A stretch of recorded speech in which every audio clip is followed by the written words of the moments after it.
آئیں دیکھتے ہیں کہ سابق وزیر اعظم عمران خان نے 3.5 سال کی حکومت میں کیا کیا۔ احساس پروگرام کے ذریعے پاکستان کو فلاحی ریاست بنانے کا آغاز کیا۔ اس پروگرام کو دنیا بھر میں پذیرائی ملی۔ غریب اور دہاڑی دار طبقے کو موقع پر مفت کھانا فراہم کرنے کے لیے لنگر خانوں اور کوئی بھوکا نہ سوئے جیسے پروگرامز کا آغاز کیا۔ مستحق خواتین کو ماہانہ نقد وظیفہ اور بینک اکاؤنٹ فراہم کرنے کے لیے احساس کفالت پروگرام کا آغاز کیا۔ پاکستان کے مختلف شہروں میں احساس پناہ گاہیں قائم کی جو ان لوگوں کو محفوظ اور صاف ستھرا ماحول فراہم کرتی ہیں جو رہائش کے اخراجات برداشت کرنے سے قاصر ہیں۔ احساس راشن پروگرام کا آغاز کیا جس کا مقصد پاکستان بھر میں کم از کم 2 کروڑ گھرانوں کو روزمرہ استعمال کی اشیاء پر 30% ماہانہ سبسڈی فراہم کرنا ہے۔ کسان کارڈ کا اجرا کیا جس کے ذریعے کسانوں کو سبسڈی والی کھاد، بیج اور کیڑے مار ادویات کے علاوہ کم سود پر قرضے اور کسی قدرتی آفت کی صورت میں تباہ شدہ فصلوں کا معاوضہ بھی ملے گا۔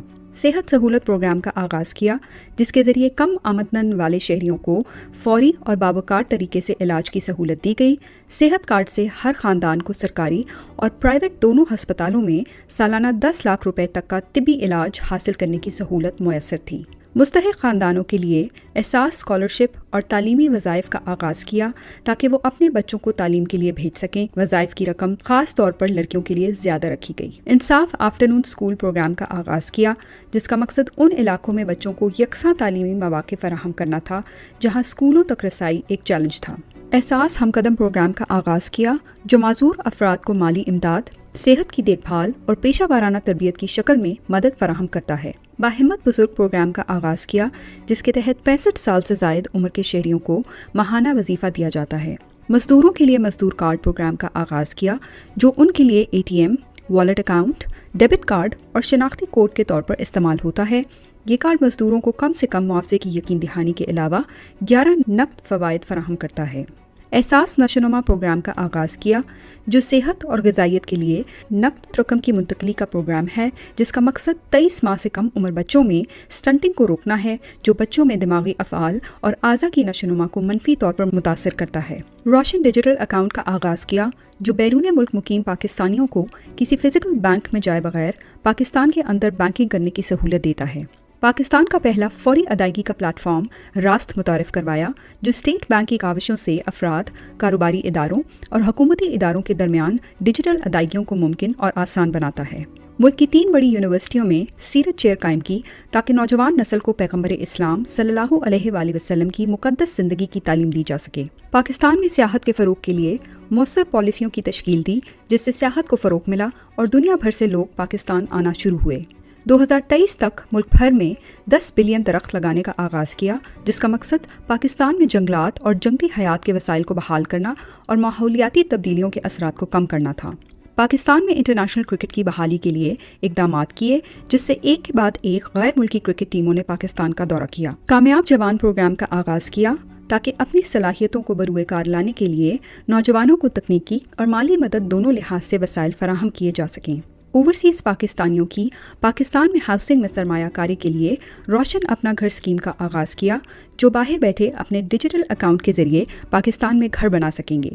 پاکستان سٹیزن پورٹل کا آغاز کیا جو شہریوں کی شکایات کے ازالے کا نظام ہے۔ یہ پورٹل تمام سرکاری محکموں سے منسلک ہے۔ وزیر اعظم پاکستان اس پورے طریقہ کار کی نگرانی خود کرتے تھے۔ 21 نئی یونیورسٹیوں پر کام کا آغاز کیا۔ قومی رحمت للعالمین اتھارٹی قائم کی جو نوجوانوں کی کردار سازی کے لیے سیرت النبی صلی اللہ علیہ وآلہ وسلم اور احادیث پر تحقیق کرے گی۔ ٹیکس اصلاحات کا آغاز کیا۔ اس کا مقصد ٹیکس وصولی میں اضافہ کرنا تھا تاکہ بالآخر بیرونی قرضوں پر انحصار ختم کیا جا سکے۔ کامیاب پاکستان پروگرام کا آغاز کیا جو ملک میں غربت کے خاتمے اور معاشرے کے پسماندہ طبقات کو مالی طور پر بااختیار بنا کر ان کی زندگیوں میں تبدیلی لانے میں کلیدی کردار ادا کرے گا۔ اس کے ذریعے عوام کو کاروبار کرنے، گھر بنانے اور تعلیم کے لیے بلا سود قرضے دیے جائیں گے۔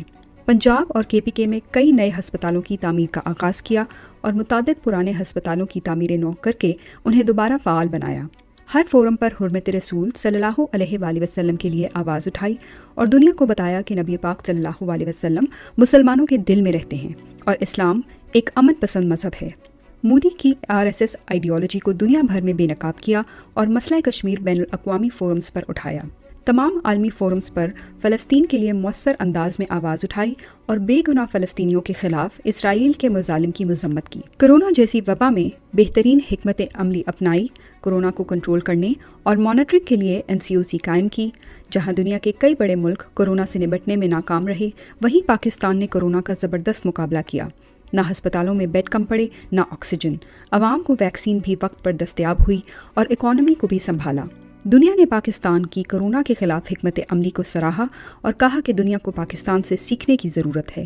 احساس ایمرجنسی کیش پروگرام کا آغاز کیا، جس کا مقصد کرونا میں ملک کے ضرورت مند اور مستحق لوگوں کو عزت کے ساتھ مالی امداد فراہم کرنا تھا۔ یہ پروگرام ملکی تاریخ کا سب سے بڑا کیش ٹرانسفر پروگرام تھا۔ چھوٹے بڑے ڈیمز کے متعدد منصوبوں کے لیے فنڈز فراہم کیے، زیادہ تر پر کام شروع ہو چکا ہے اور PTI کی مدت ختم ہونے کے بعد مکمل ہونا تھا۔ اسکولوں میں صبح درود شریف اور قرآن پاک کی تعلیم کا آغاز کیا، یکساں تعلیمی نظام کا آغاز کیا، جس کا مقصد نئی نسل کو ذہنی غلامی سے آزاد کرنا اور تعلیمی نظام میں امیر غریب کے فرق کو ختم کرنا ہے۔ ریکوٹیک کیس میں ملک کو $11 بلین کے جرمانے سے بچایا اور بلوچستان میں اس جگہ سے سونے اور تانبے کے بڑے ذخائر کی کھدائی کے لیے ایک منصوبے کی تشکیل نو کی۔ شاندار سفارتکاری کی بدولت بیرونی ملک جیلوں میں بند ہزاروں غریب پاکستانیوں کو پاکستان واپس لایا گیا۔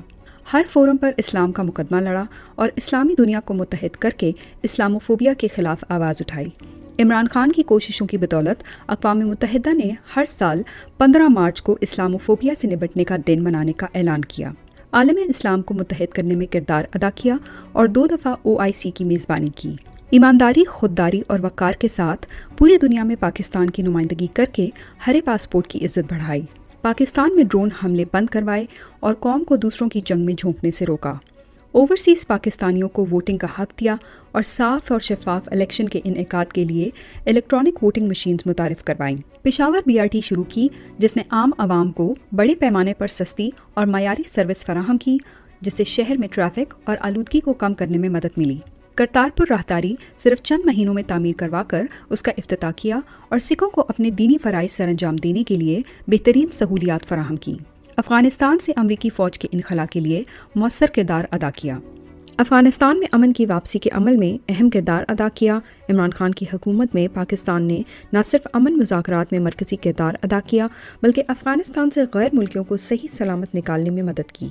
بہت سے عالمی رہنماؤں نے عمران خان کا شکریہ ادا کیا اور IMF، WHO اور ایشیا ڈیولپمنٹ بینک جیسی کئی تنظیموں نے اپنے عملے کو باحفاظت نکالنے میں مدد کرنے پر پاکستان کا شکریہ ادا کیا۔ اس معاملے پر عالمی دنیا نے پاکستان اور خاص طور پر وزیر اعظم عمران خان کے کردار کو بہت سراہا۔ کفایت شعاری مہم کا آغاز کیا اور پچھلے وزرائے اعظموں کی طرح شاہانہ رہن سہن اپنانے کے بجائے خود بھی سادہ طرز زندگی اپنایا اور اپنے وزیروں مشیروں کو بھی یہی ہدایات دیں۔ وزیر اعظم ہاؤس کے خرچے کم کیے، بیرونی دوروں پر ملکی تاریخ کے کم ترین اخراجات آئے، مہنگی سرکاری گاڑیوں کو فروخت کیا اور گورنر ہاؤسز کو عوام کے لیے کھول دیا اور اس سے بچنے والا سارا پیسہ عوام پر لگایا۔ بھارتی جارحیت کا منہ توڑ جواب دیا اور بہترین حکمت عملی سے دنیا کو پیغام دیا کہ پاکستان سوچے گا نہیں بلکہ جواب دے گا اور اپنے ملک کی آزادی کے لیے آخری سانس تک لڑے گا۔ بھارتی پائلٹ ابھینندن کو واپس بھیجا، اس سے پاکستان کے جذبہ خیر سگالی کو بین الاقوامی سطح پر پذیرائی ملی اور دنیا نے اسے عمران خان کی جیت اور مودی کی ہار قرار دیا۔ سوات، پشاور، DI خان، دیر، موٹر وے اور دیگر پروجیکٹس پر کام کیا۔ حکومت نے پاکستان بھر میں 2000 کلومیٹر سے زائد سڑکوں کی تعمیر اور مرمت کی۔ کووڈ کے باوجود پاکستان کو معاشی طور پر مستحکم کیا اور ایک تباہ حال معیشت کو واپس اپنے پاؤں پر کھڑا کیا۔ اپوزیشن کی مخالفت کے باوجود اپنی حکومت کی مؤثر پالیسی میکنگ سے پاکستان کو فیٹف کی گرے لسٹ سے نکالا۔ سری لنکا کے مسلمانوں کو مرنے کے بعد جلائے جانے کے خلاف آواز اٹھائی۔ عمران خان کے دورے کے بعد سری لنکا نے مسلمانوں کو تدفین کی اجازت دے دی۔ قرآن پاک کی ترجمے کے ساتھ تعلیم کو ڈگری لینے کے لیے لازمی قرار دیا۔ آرمینیا اور آذربائیجان جنگ میں مسلمانوں کی کھلم کھلا سپورٹ کی۔ ملک میں پہلی business out sourcing BPO ready سہولت ورک اراؤنڈ کا آغاز کیا، جہاں خیبر پختونخوا کے نوجوانوں کو 700 سے زائد ملازمتیں فراہم کی گئیں۔ احساس ریڈی بان پروگرام کا آغاز کیا تاکہ غریب ریڈی بان اپنے خاندانوں کی پرورش کے لیے روزانہ کی بنیاد پر اچھی رقم کما سکیں۔ اس پروگرام کے ذریعے مختلف اضلاع میں ریڈی بانوں کی مالی مدد کی گئی۔ لینڈ ریکارڈ کی ڈیجیٹائزیشن کی، جو کہ حکومت کا ایک انقلابی قدم تھا جس نے صدیوں پرانے پٹواری نظام کو جدید بنایا۔ ملکی تاریخ کے سب سے زیادہ غیر ملکی قرضوں کی ادائیگی کی۔